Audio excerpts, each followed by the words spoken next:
नमस्कार, स्वागत है आपका स्पॉटलाइट हरियाणा के एक और एपिसोड में।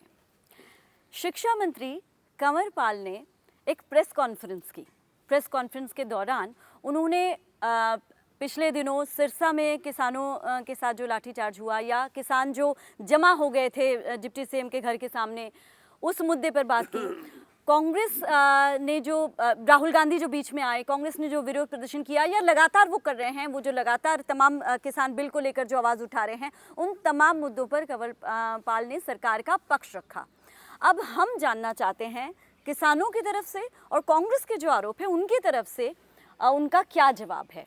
सरकार का पक्ष हमने जान लिया, अब इधर की तरफ से हम आड़ती किसान कांग्रेस के जो तमाम आरोप हैं, तमाम जो सवालात हैं, उन पर सरकार क्या बोलेगी वो भी हमारे लिए जानना बहुत ज़रूरी है। तो हम सीधे आ गए शिक्षा मंत्री और कैबिनेट मंत्री हम कह सकते हैं, क्योंकि वो सरकार के प्रतिनिधि बनकर हमें दूसरे सवालों के भी जवाब देंगे उनके पास। तो सबसे पहले हम उनका स्वागत करेंगे। बहुत बहुत स्वागत कंवरपाल जी।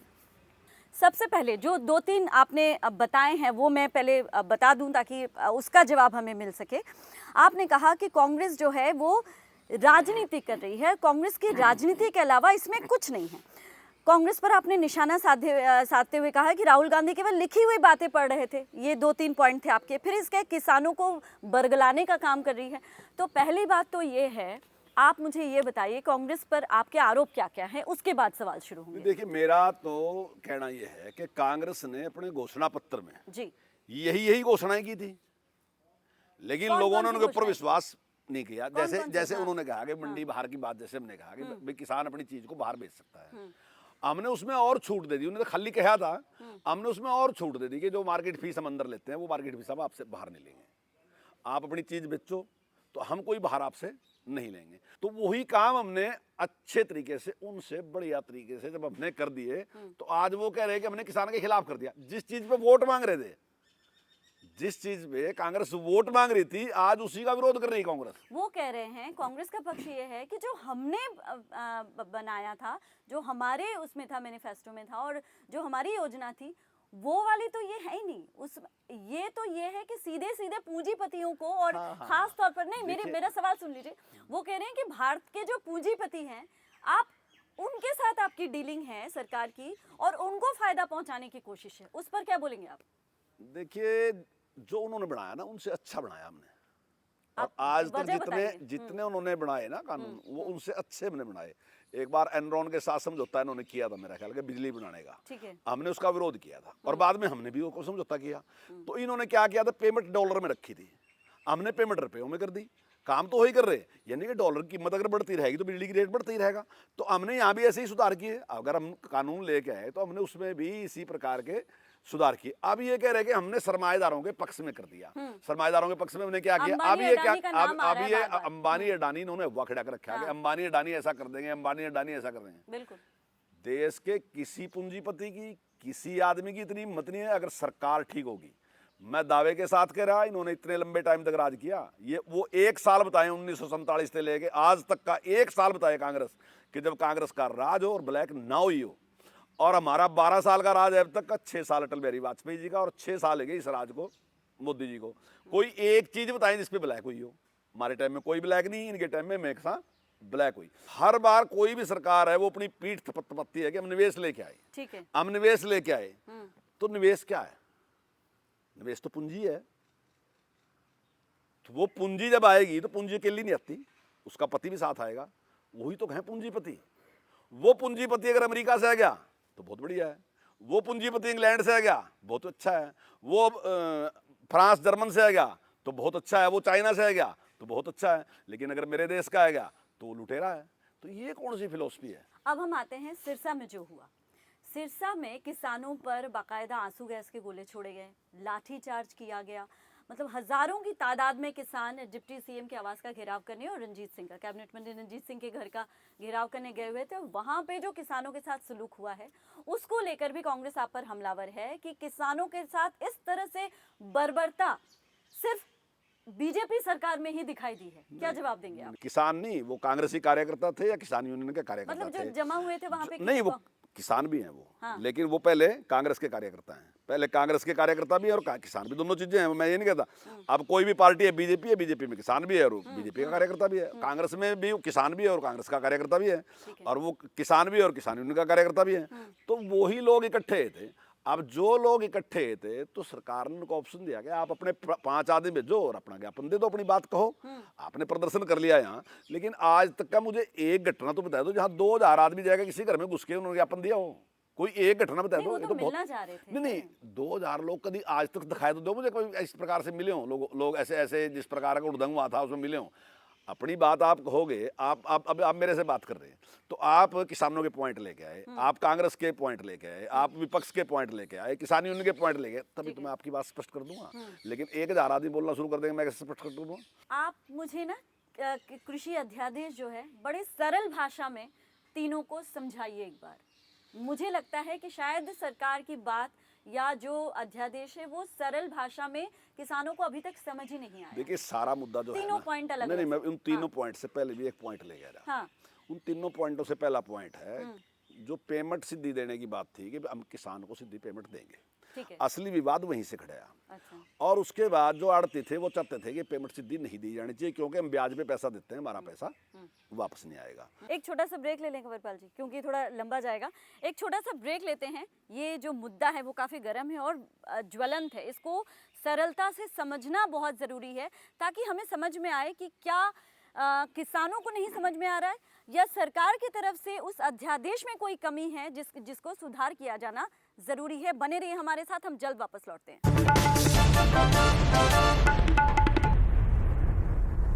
तो ब्रेक के बाद आपका स्वागत है स्पॉटलाइट हरियाणा में। एक बहुत ही गर्मा गर्म मुद्दे पर बात चल रही है। जी हाँ, आप कुछ कह रहे थे कंवरपाल जी, मैं ये कह रहा कि जो फसल उसने पैदा की किसान ने 6 महीने में फसल लेके आया, ठीक है, तो आड़ती का तो केवल इतना ही काम है, उसने फंड उपलब्ध कराया, उसने वो तुलवाया, अगर कुछ छोटा मोटा और काम था सफाई का उसने कराया, तो राइट तो किसान का ही था पेमेंट का, तो हमने किसान को पेमेंट कर दी। इसमें क्या है कि अगर पेमेंट हम किसान को करेंगे तो किसान अपर एंड होगा।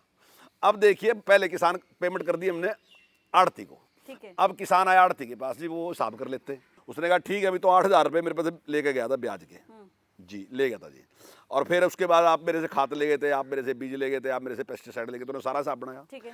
8000 रुपये उसने 2.5% का सूद लगा दिया, ठीक है। उसने पूरे रेट पे खाद लगा दिया, ज़्यादा रेट पे लगा दिया जो मार्केट से ज़्यादा था, ऐसे ही उसने पेस्टिसाइड पे लगा दिया, ऐसे ही उसने बीज पे लगा दिया, और उसने पर्चा बनाया उसके हाथ में दिया कि ये 12000 रुपये मेरे बनते हैं, 8000 रुपये उसके हाथ पे उसने रख दिए। अब स्थिति बदल गई कि मैंने पेमेंट दे दी किसान के हाथ में, तो किसान की जेब में पैसे हैं। अब आड़ती ने फोन करा, भाई चौधरी पेमेंट तो आएगी थी, वो हिसाब कर दिए, बोला जी कोई नहीं आ जाऊंगा।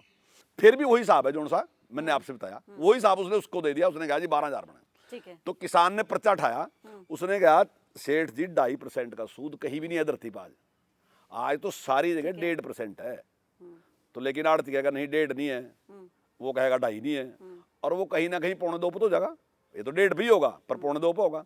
फिर खाद का रेट उसने ज़्यादा लगा रखा, वो कहेगा उस टाइम फलाना दुकान पे खाद का रेट ये था, सोसाइटी में खाद का रेट ये था, आपने मेरे पास 25 रुपये कट्टा ज़्यादा लगा रखा है, ये काटो, वो 25 नहीं कट्टा का 20 तो कट्टा का।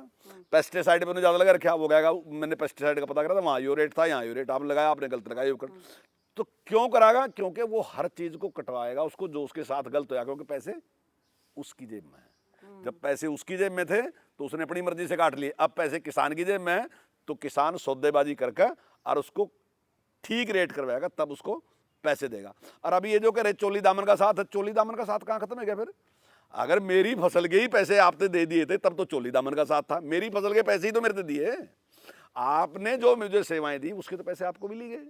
तो पहली बात तो ये है, अब ये फैसला करना पड़ेगा कांग्रेस किसके पक्ष में है। कांग्रेस पक्ष में है आड़ती के, जिसकी वजह से किसान का शोषण हो रहा था, आम पक्ष में है किसान के, ताकि उसका शोषण समाप्त होना चाहिए। कहीं ना कहीं आप ये समझिए, अभय चौटाला भी कह रहे हैं, मतलब वो कह रहे हैं कि जो लोग इस योजना को बना रहे हैं या जो लोग, आपका ये कहना है कि राहुल गांधी, मतलब मैं सरकार की बात कर रही हूँ, प्रदेश सरकार की, वो कह रहे हैं राहुल गांधी को खुद किसानी का कुछ पता है, तो वो कह रहे हैं यही बात ये लोग भी कह रहे हैं कि यहाँ पे इन लोगों ने फैसला ये लिया है जिनको किसानी का पता ही नहीं है, जिनको खेती बाड़ी का पता ही नहीं है, जिस वजह से उनको ये नहीं समझ में आ रहा है। अब मैं भारतीय किसान यूनियन की बात करती हूँ, गुरनाम सिंह चरूनी ने कहा कि हमारी बातचीत हुई, एक बार नहीं कई बार ही, लेकिन हर बार बड़ी उम्मीद के साथ बुलाया जाता है और बातचीत के बाद निकलता कुछ नहीं है, वही ढाक के 3 बात। मतलब हमें क्या है, आश्वासन मिलता है कि हाँ जल्दी सब कुछ ठीक हो जाएगा, लेकिन होता कुछ नहीं है। तो इसी वजह से इस बार हमने आंदोलन जो है वो बड़ा करने का फैसला किया, क्योंकि बातचीत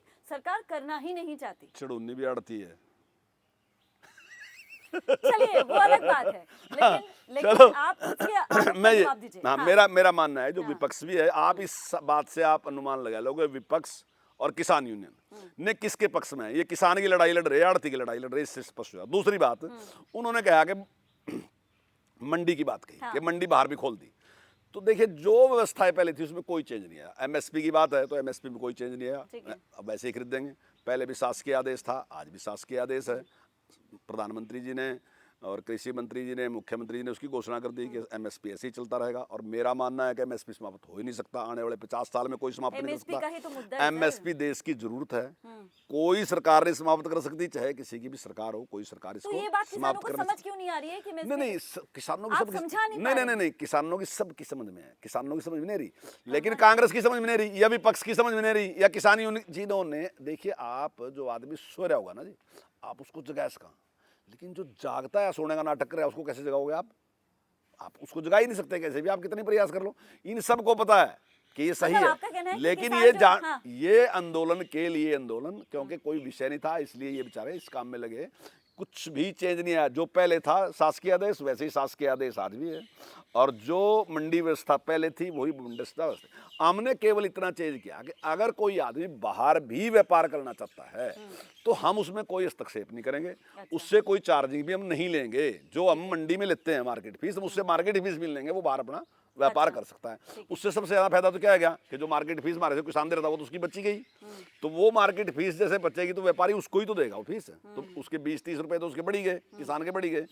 तो और दूसरा क्या होगा कि जो किसान है ना जी, वो खेती में सुधार लेके आएगा, नई नई खेती टाइप कराएगा। मान ली मैं हूँ 3 एकड़ का किसान हूँ, मैं 2 एकड़ का किसान हूँ, मैं भी ऑर्गेनिक खेती करना चाहता हूँ, लेकिन मेरे पास इतने संसाधन तो नहीं है ना कि मैं उसकी एडवर्टाइज कर सकूँ, सारा कुछ कर सकूँ और मैं ऐसा वो कर सकूँ।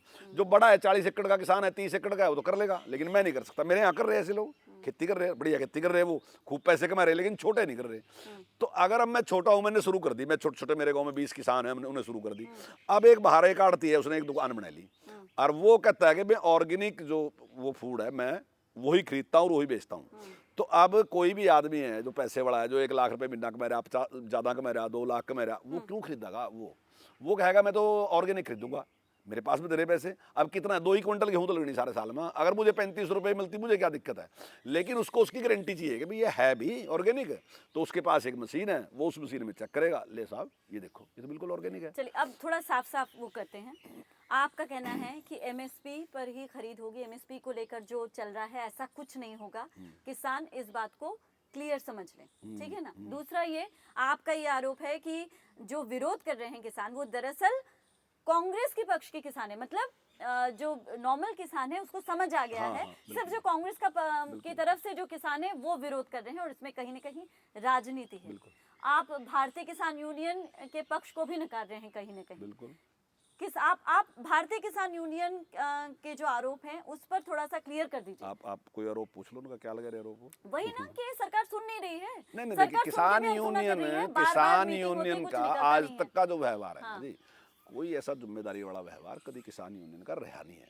एक तो पहली बात तो यही नहीं पता कि किसान यूनियन है कौन सी, जिसका जिक्र वही किसान यूनियन है। कोई जिम्मेदारी का व्यवहार आज तक किसान यूनियन का कभी रहा नहीं है, कोई उन्होंने ऐसा परिचय दिया नहीं है। और मैं ये कहता हूँ कि वो समझाएं ना क्या गड़बड़ होगी। एक ही बात है कि भाई इसका एक चौथा बिल लेके आओ, इस तरीके की दूसरी बात है कि भाई ये एमएसपी समाप्त हो जाएगी। कैसे हो जाएगी एमएसपी समाप्त? मैडम ये देश 140 करोड़ का देश है जी। और मेरा मानना है कि 70 करोड़ लोग इस देश में ऐसे हैं जो पूरी तरह सरकार के ऊपर डिपेंड हैं। बहुत बड़ी संख्या में ऐसे लोग हैं जो 12-14 हज़ार से लेकर 5-6 हज़ार तक के बीच में ही जिनकी आमदन है, तो वो लोग पूरी तरह से सरकार पे के डिपेंड हैं कि भाई उनको राशन से अनाज मिलेगा। और अगर आपके पास आपने एमएसपी से खरीदा नहीं अनाज तो कहाँ से दे दोगे? 70 करोड़ लोगों अगर खड़े हो जाएंगे तो कहाँ क्या करोगे? मैं दावे के साथ कह रहा हूँ, आज की तो बात छोड़ दो, 50 साल में कोई सरकार आ जी हो, कोई सरकार एमएसपी को समाप्त नहीं कर सकती। एमएसपी तो चालू रहेगा इस देश में। ये तो खाली एक नहीं आश्वासन नहीं दे रहा मैं, मजबूरी है सरकार की, किसी भी सरकार की, इसकी नहीं, आने वाले टाइम में मजबूरी है। और ये कोई कृपा नहीं है किसान के ऊपर किसी सरकार की कि वो उसका एमएसपी पे अनाज खरीद रहा है, ये तो सरकारों की मजबूरी है। ठीक। और कोई सरकार इसको समाप्त नहीं, ये खाली एक भूत दिखा रहे हैं किसानों को कि ये भूत है और उसको डरा रहे उससे, जबकि भूत बात कुछ चीज है नहीं, ये डराने का काम कर रहे हैं। क्या आपको लगता नहीं है कि इन सब के बीच जो इतने विरोध प्रदर्शन ये वो तमाम चीजों में सरकार की साख जो है वो कहीं ना कहीं गिरी है? क्या आपको लगता है? नहीं, देखिए क्योंकि ऐसा है। इतने विरोध हो रहे हैं, देखिए इतना अभी कुछ हो रहा है, प्रदेश देखिए में मैं इतना दावे के असंतोष साथ है। कह रहा कि सरकार जो है ना जी सुरखरू है का निकलेगी इसमें से। अब जो सोना है ना तपने के बाद ही उसमें निखार आता है, ये सब दुनिया में ऐसे ही होता है सुरखरू। और मैं जब ये इसमें से सुरखरू होकर निकलेगी ना सरकार, तब इन कांग्रेसियों को और किसानियों को पता चलेगा और लोगों को पता चलेगा कि जो हमारे प्रतिनिधि थे तो हमारे खिलाफ लड़ाई लड़ रहे थे, इनका तब पता चलेगा। और अब घबराहट जो है ना इनको यही है। रुक रहे हैं एक और छोटे से ब्रेक के लिए। हमारी बातचीत और गर्मा गर्म बहस जो है वो जारी है, आप कहीं मत जाइए, बने रहिए हमारे साथ।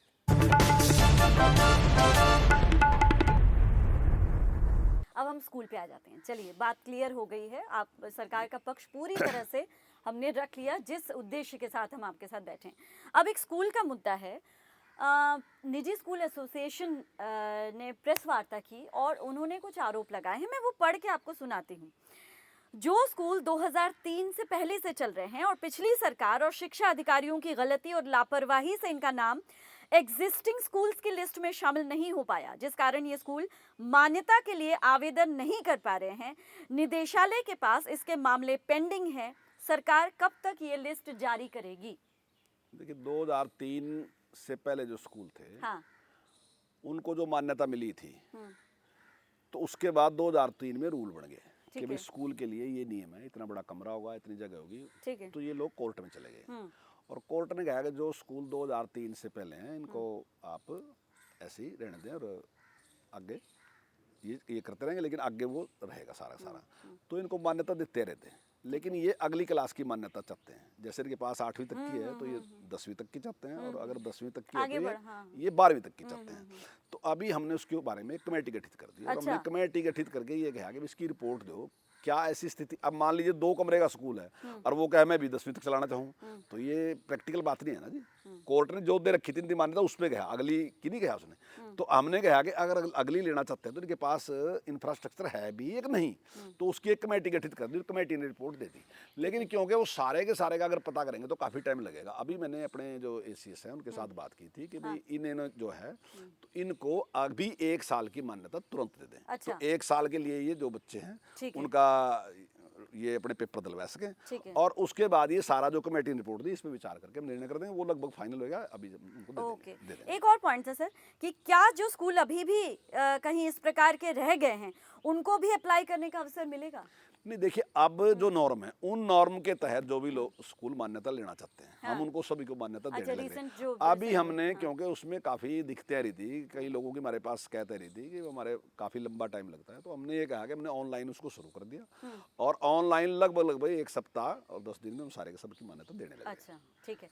अब 15 अक्टूबर से स्कूल भी खुल रहे हैं, तो उसको लेके हालांकि पहले भी इस बारे में बात हो चुकी है, थोड़ा सा क्लियर कर दीजिए ताकि जो पेरेंट्स अगर सुन रहे हैं। हाँ। जिस प्रकार की गाइडलाइन मिली है हमें और कहा है कि हम स्कूल खोल सकते हैं, मतलब तो हमने 9th से लेके और 12th तक के स्कूल जो हमने पहले उनकी मर्जी से, बच्चों की और अभिभावकों की मर्जी से हमने, बच्चे अगर आना चाहते हैं तो आए, लेकिन अभिभावकों से पूछ के वो लिखवाया के ले आए। नहीं, उनसे पूछ के आए लेके।